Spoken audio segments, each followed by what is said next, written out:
Have you ever wondered why some seniors sleep for hours during the day, yet still look exhausted when night falls? I didn't think much of it either, not until I watched it happen to my own mother. It starts so quietly. A short nap in the late afternoon, then another in the early evening. And before long, those peaceful little naps turn into something dangerous. I used to believe sleep was always a good thing, that more sleep meant more rest. But I was wrong. For seniors, especially those over 60, sleeping during the evening isn't just a harmless habit. It's a hidden thief. It steals their energy. It confuses their body. And slowly, it robs them of their health, their memories, and even their joy. I learned this lesson the hard way, watching my mother's bright, lively spirit fade day after day, all because of one mistake we never saw coming: sleeping during the evening.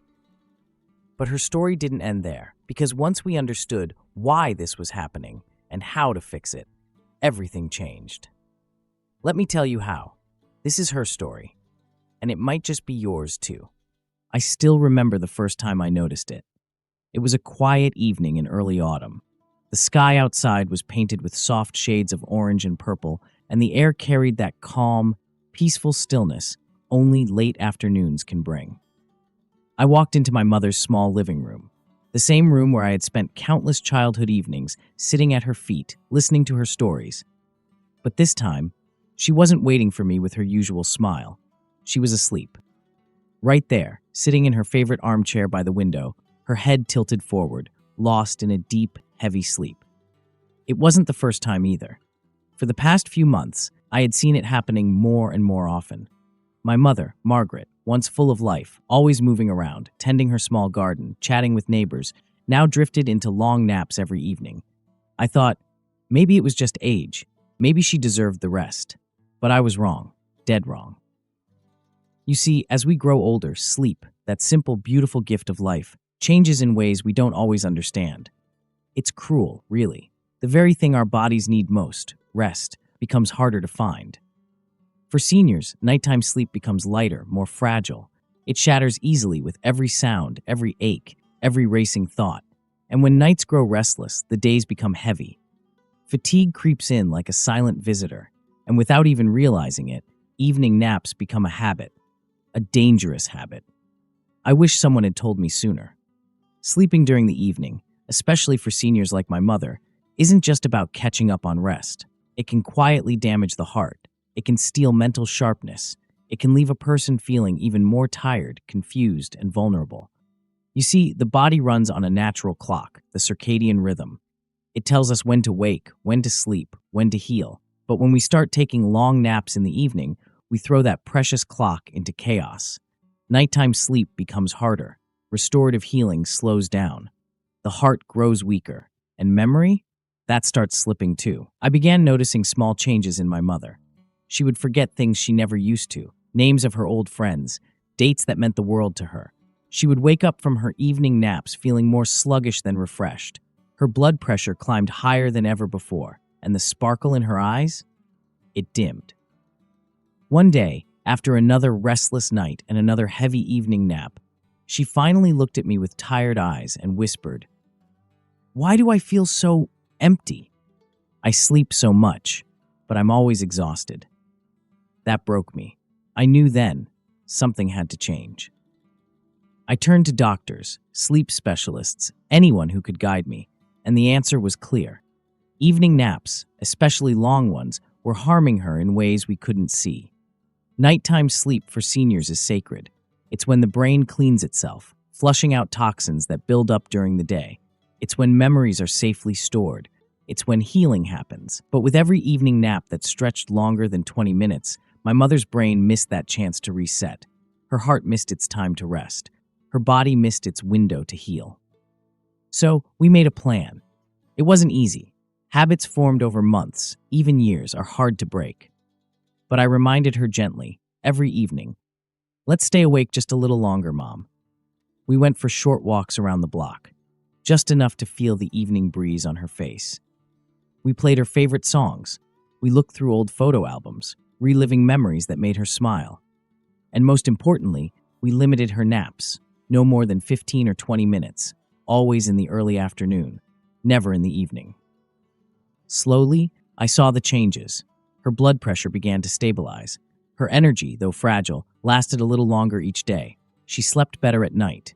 And most beautiful of all, her memory started coming back. Not perfectly. Age has its own quiet rules, but enough to tell me stories I thought were lost forever. But perhaps the most heartbreaking thing I learned on this journey is why seniors like my mother fall into the trap of evening naps. It's not always laziness, it's not weakness.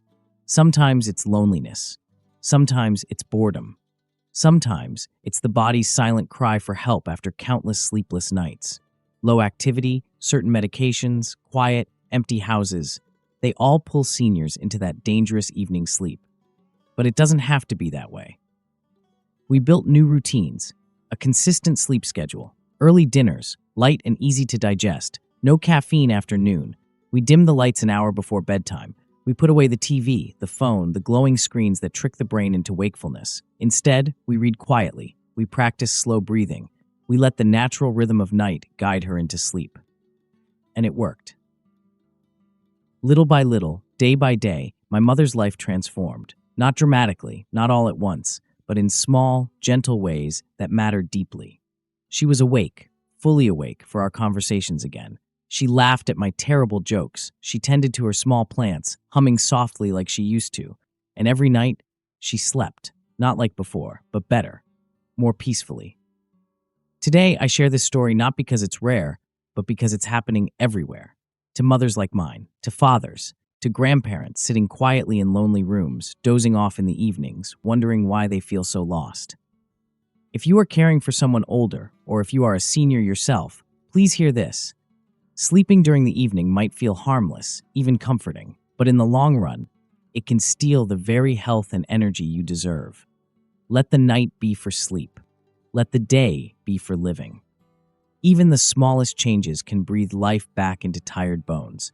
A short walk, a cup of herbal tea, a few pages of a good book, gentle music playing softly in the background, and most of all, a heart willing to fight for better rest. Because sleep isn't just about closing our eyes, it's about opening them in the morning to a day filled with new moments, new memories, new chances to live fully. My mother still naps sometimes, but now it's intentional. Early afternoon, short, sweet, just enough to refresh her, never enough to steal her nights, never enough to steal her joy. So tonight, as the sun sets, I'll sit beside her again.